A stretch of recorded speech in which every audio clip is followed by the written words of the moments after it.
Hey, welcome back to our channel. In this video I will show you how to turn on always on display on your XIAOMI 15T.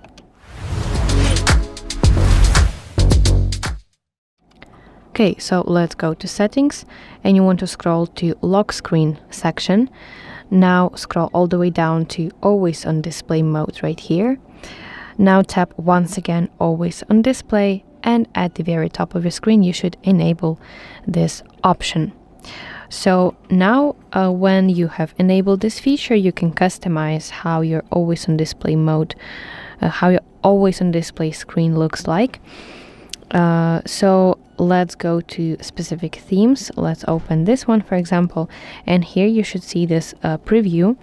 And also if you switch off some functions, you will see on that preview how your screen approximately will look like when your phone is locked.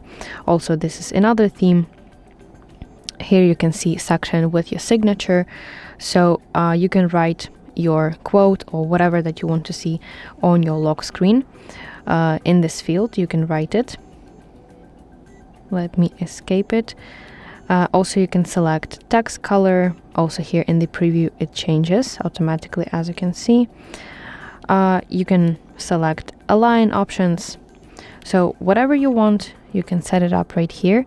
That's really nice option to customize your always on display mode. So yeah, play around with those options.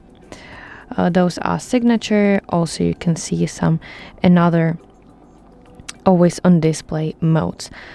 So yeah, that's basically it. Thank you for watching. If you found this video helpful, please like it and subscribe to our channel to see more content like this.